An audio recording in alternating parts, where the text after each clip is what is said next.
All right, let's get right into this. I'll be honest with you. I lost my train of thought in the previous video and I had to delete it and start over. What I was trying to, so I want to talk about past and present and the weight and the differences. But what I do, I had a point in my mind that I forgot. I had to go back and watch the video. The idea, and that's how you know I don't use pen and paper, but the idea was that, I feel like sometimes people feel like, okay, so I told you earlier in a previous video how, like until 18 years old, I was on the losing team. And at 18 years old, I was like, dude, I gotta be on the winning team. And I switched teams there, right? And I told you that, I told you about that. Now, I feel like, people felt like I wouldn't accept losses. But that wasn't prior to turning 18, I accepted every single loss that wasn't mine. And after 18, I didn't accept any loss. But I gotta tell you something about myself, I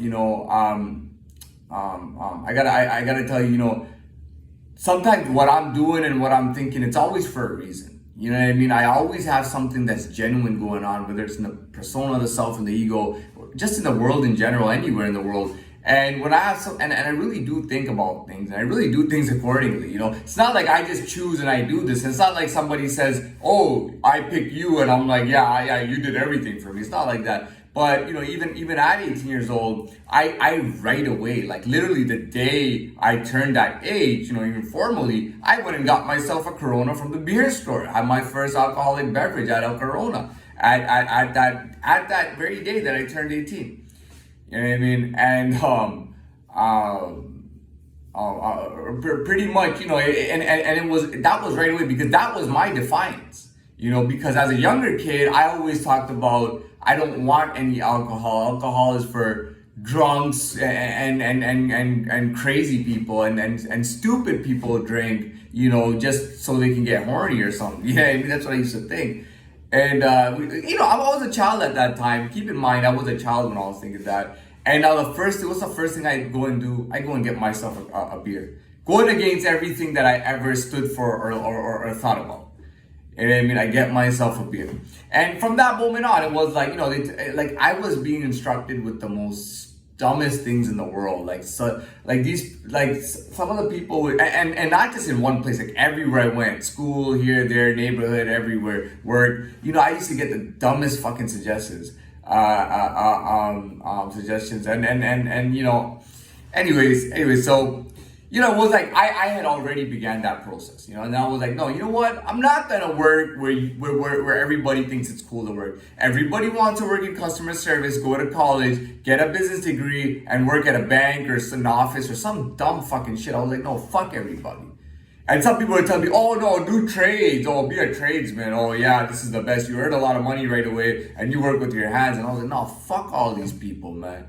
Go work the shittiest motherfucking job. I'm gonna go work in a motherfucking... First of all, I want to work for a nice hotel in downtown Toronto, okay? I wrote down 5 different hotels, called each one, got a job, and I got a kitchen job, but I like that. I mean, it fit for me, because, nobody was looking. I was in the back where there was nothing going on, and, we would get to eat, like, decent food. At that time, later on, they stopped that rule, but we could eat whatever. They would make us, like, nice food, We would get good, top quality food, and we would have a lot of fun working there. It was crazy, So I did that for, like, 3 or 4 years, and I'll tell you, I'll tell you literally, so, literally, and you always hit that literal point. Like I did with that first beer, but and when I got that job, but you will start hitting literal points. I mean, traveling to downtown Toronto changed my life a lot too, but here's the literal points. I went for this amateur crap, some kind of sporting event, I don't even want to talk about it that much, but, it was funny because I'm winning. And then, I supposedly lose. And what am I being told by the people around me? Dude, you didn't lose that, man. What is the coach saying? You did not lose that, dude. He was pissed. You know what he literally said after when they announced that I had lost it? He said somebody called the cops because I just got robbed. That's what he said. Somebody called the cops because I just got robbed. That's exactly what he said, And so I'm just trying to tell you, it's not just me. I don't just come up with things and go, this is what I'm going to do, and I do it. And nobody just tells me do this and do it. Like, it has to come together. I live in this world just like everybody lives in this world, and it has to come together. But from that moment, a lot of people were hating on me, saying that I didn't accept my losses. But I didn't understand that because, for example, like let's say that, let's say that my job has me working 20-hour shifts a day for 2 weeks straight just before a competition. And I have no time to prepare for that competition. And I lose. Now with me, I didn't talk like, I didn't go, oh, I didn't lose. I never used to say that. I used to keep my mouth shut. But that's what people hated about. I kept my mouth shut. I kept myself restrained. But people hated me because my attitude was pretty much saying like, dude, I didn't actually lose. And you know you didn't beat me, man. You know if that shit was fair, you know if it was a level playing field, I fucking destroy your ass, man. You know what I mean? You know that I destroy your ass. You know what I mean? But that's just the truth. You know, people call it, oh, that I didn't accept losses. It's like, how can I accept a loss? Like, for example, let's say the game is at the, let's say it's a girl, right? And a girl wants to choose between 3 different guys. She's got 3 guys to choose from, right? And I'm one of them. And even though I have done everything beyond, she chooses a guy that she was going to choose from the beginning. Let's say she already knew this guy for a little while. And she chooses, or she didn't know him. The fact is that she chooses him, for the fact that, like, she was already going to go with that. Knowing that she wasn't going to be fair and she wasn't going to choose a guy who was the best or who deserved it. It was like, no, I'm going to go with this guy because it's just kind of easier and I feel bad for him and I want him to have somebody. And I care about him.